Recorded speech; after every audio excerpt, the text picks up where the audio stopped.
Big breaking news చూస్తున్నాం. ఇక సిరిసిల్లలో బీజేపీ వర్సెస్ బీఆర్ఎస్ నేతల మధ్య రచ్చ జరుగుతుంది. ఇప్పటికే పోలీసులు రంగప్రవేశం చేశారు. భారీగా అక్కడ మోహరించినట్టు తెలుస్తుంది. ఎక్కడికక్కడ ఎవరిని వాళ్ళు అందరినీ కూడా చెల్లాచెదురు చేసే ప్రయత్నం చేస్తున్నారు. ఓవైపు బీఆర్ఎస్ నేతలు బండి భగీరథ కేసులో బండి సంజయ్ ఖచ్చితంగా రాజీనామా చేయాలంటూ డిమాండ్ చేస్తున్నటువంటి నేపథ్యంలో ఇక బీజేపీ నేతలు సైతం అక్కడికి వచ్చినట్టు తెలుస్తోంది. సో ఒకేసారి ఇటు బీజేపీ బీఆర్ఎస్ నేతలు రావడంతో ఒక హైటెన్షన్ క్రియేట్ అని తెలుస్తుంది. రైట్ నో ఒకసారి దీనికి సంబంధించి పూర్తి డీటెయిల్స్ తెలుసుకుందాం. మా ప్రతినిధి చంద్రశేఖర్ ఫోన్ లైన్లో అందుబాటులో ఉన్నారు. సో చంద్రశేఖర్, ప్రస్తుతం సిరిసిల్లలో పరిస్థితి ఎలా ఉంది? బీజేపీ వర్సెస్ బీఆర్ఎస్ నేతల మధ్య ఎటువంటి వాగ్వాదం చోటు చేసుకుంటుంది? శ్రీశైలం ఒక్కసారిగా సిరిసిల్ల జిల్లా కేంద్రంలో ఉద్రిక్త పరిస్థితికి దారితీసింది. ఒకవైపు కేటీఆర్ ఇచ్చినటువంటి పిలుపు మేరకి తెలంగాణ రాష్ట్ర వ్యాప్తంగా బీఆర్ఎస్ శ్రేణులు కథం తొక్కారు.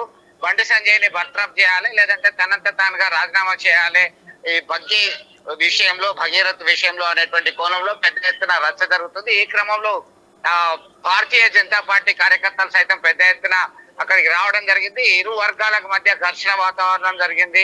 ఒకరిపైన ఒకరు దాడి చేసుకున్నారు, పిడిగుద్దులతో దాడి చేసుకున్నటువంటి పరిస్థితి. పోలీసులకి ఈ వ్యవహారం తలనొప్పిగా మారింది. ఒక్కసారిగా దీని లా అండ్ ఆర్డర్ అదుపు తప్పుతుంది అనేటువంటి పరిస్థితిలో దాన్ని శాంతి భద్రతలని కంట్రోల్ చేసేటువంటి విషయంలో లాఠీ చార్జ్ చేయాల్సి వచ్చింది. దాదాపు 100 మంది కార్యకర్తలు ఇటు బీఆర్ఎస్ బీజేపీ కార్యకర్తల్ని అరెస్ట్ చేసి తరలించడం జరిగింది. మొత్తం మీద పరస్పర అనుకూల వ్యతిరేక నినాదాలు చేస్తూ ఒక ఉద్రిక్త పరిస్థితికి సిరిసిల్ల జిల్లా కేంద్రంలో దారితీసిందని చెప్పుకోవచ్చు. టెన్సివ్ సిచ్యువేషన్ నుంచి ఇప్పటికి ఇంకా బీజేపీ బీఆర్ఎస్ కార్యకర్తలు అయితే కోలుకోలేదు. శ్రీశైలం ఎటువంటి పోలీసులు నిజంగా అక్కడ లాఠీ చార్జ్ చేసే ప్రయత్నం చేశారా, లేకపోతే కేవలం కార్యకర్తలు ఇటు బీజేపీ బీఆర్ఎస్ కార్యకర్తలు ఒకరి మీద ఒకరు దాడి చేసుకున్నారు? అంటే పరిస్థితి ఏంది అక్కడ?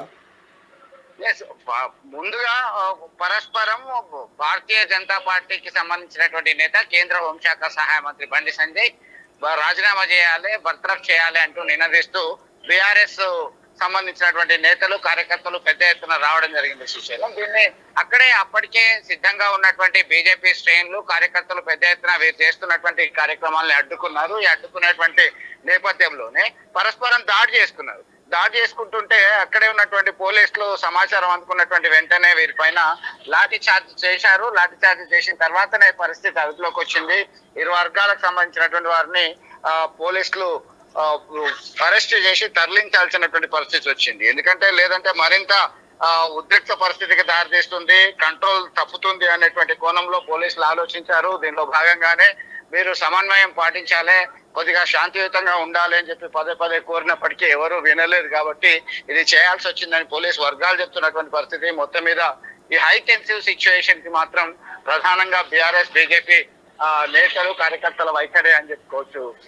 అంటే ఇప్పటికే కరీంనగర్లో ఈ 15 రోజుల వ్యవధిలో చూస్తే కరీంనగర్లో గతంలో సైతం ఏదైతే పాడి కౌశిక్ కాన్వాయ్ పైన దాడి చేయడం కావచ్చు, లేకపోతే అక్కడ ఉన్నటువంటి గంగుల కమలాకర్కి సంబంధించినటువంటి ఎమ్మెల్యే క్యాంప్ కార్యాలయం పైన కూడా గతంలో బీజేపీ నేతలు దాడి చేసినటువంటి సంఘటన మనం చూస్తాం. సో అది దృష్టిలో పెట్టుకొని పోలీసులు కట్టుదిట్టమైనటువంటి బందోబస్తులు ఏమైనా ఏర్పాటు చేశారా గతంలో జరిగినటువంటి దాడిని దృష్టిలో పెట్టుకొని?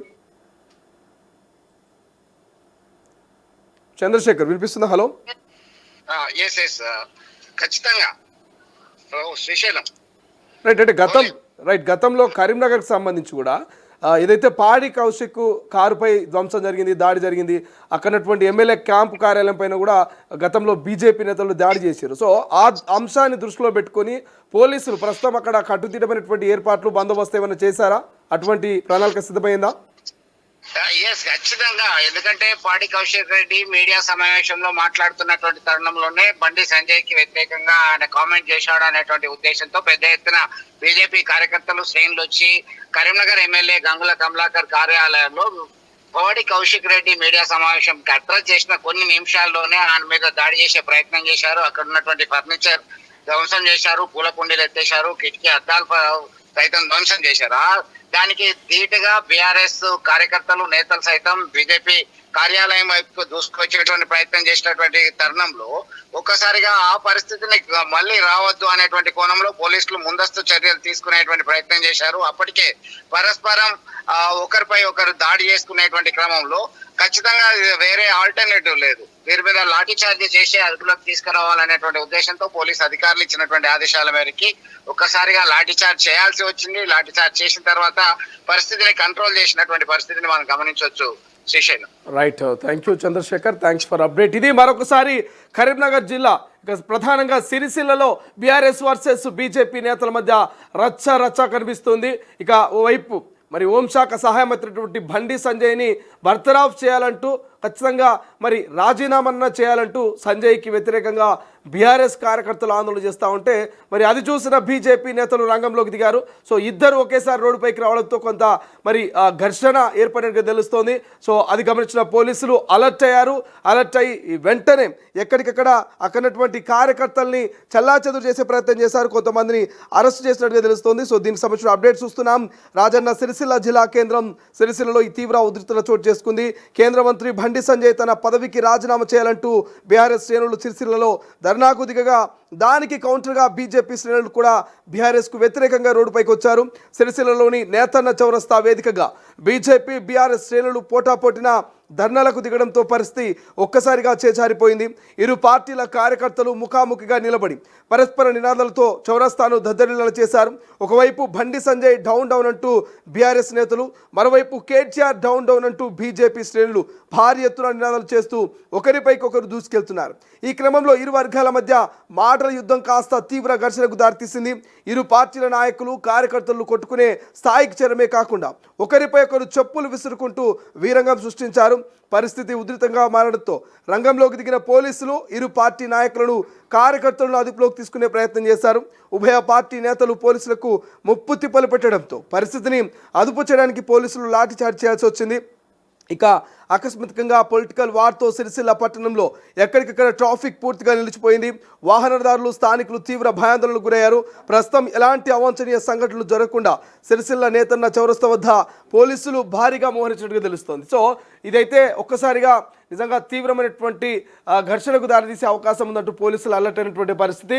సో గతంలో కరీంనగర్లో ఎమ్మెల్యే క్యాంప్ కార్యాలయం పైన బీజేపీ నేతలు చేసిన దాడి కావచ్చు, లేకపోతే పాడి కౌశిక్ కారుపై అద్దాలు పగలగొడుతూ చేసిన రచ్చ కావచ్చు, మళ్ళీ సీన్ రిపీట్ కావద్దంటూ పోలీసులు అలర్ట్ అయినట్టు తెలుస్తోంది. ఇరు పక్షాల కార్యకర్తల్ని నాయకుల్ని చెల్లాచెదురు చేసే ప్రయత్నం చేశారు. సో ఇప్పటికైతే కొంత పోలీసుల అదుపులో మరి సిరిసిల్ల ఉన్నట్టుగా తెలుస్తోంది. బట్ చూద్దాం ఏం జరగబోతుంది అనేది. కొంత బీజేపీ నేతలు కూడా మరి వాళ్ళ వాయిస్ వినిపించే ప్రయత్నం చేస్తున్నారు. దీనికి సంబంధించినటువంటి సంఘటన మీద స్పందించే ప్రయత్నం చేస్తూ ఉన్నారు. సో బీజేపీ నేతలకు సంబంధించిన ఒక వీడియో బయట ఉంది, ఎక్స్క్లూజివ్గా ఆ వీడియో బయట చూసే ప్రయత్నం చేద్దాం.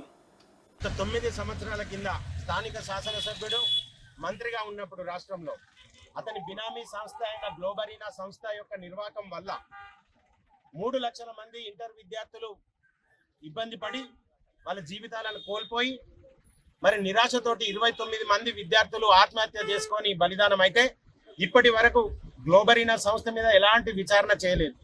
అదే రకంగా అప్పుడు నిర్వాహకానికి ఎవరైతే బినామీ సంస్థ ఈ గ్లోబరీనా ఉందో కేటీఆర్ బినామీ సంస్థ, దానికి గాను కేటీ రామారావు గారు నైతిక బాధ్యత వహించి మరి ఇప్పటికైనా ఈ శాసన సభ్యత్వానికి రాజీనామా చేయాలని చెప్పి 29 మంది విద్యార్థుల కోసం ఈ రోజు మేము శాంతియుతంగా ధర్నా చేద్దాం అనుకున్న తరుణంలో బీఆర్ఎస్ పార్టీ నాయకులు హైకోర్టులో బండి సంజయ్ కుమార్ గారి పేరును భగీరథ్ గారి కేసులో తీసుకురావద్దని చెప్పినా గానీ, ఆర్డర్ ఉన్నా గానీ ఈ రోజు బండి సంజయ్ కుమార్ గారు రాజీనామా చేయాలని చెప్పి మాకు వ్యతిరేకంగా మా ముందు ధర్నా చేసే కార్యక్రమాన్ని ఏర్పాటు చేసుకున్నారు.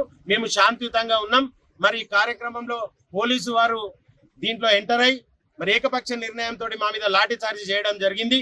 మరి ఈ రోజు ఎమ్మెల్సీ కవిత లిక్కర్ రాణిగా ఉండి ఏ రోజైతే ఆ కేసులో ముద్దాయిగా ఉందో ఆ రోజు ముఖ్యమంత్రిగా ఉన్న కేసీఆర్ గారు రాజీనామా చేయలేదు, మంత్రిగా ఉన్న ఈ కేటీఆర్ గారు రాజీనామా చేయలేదు.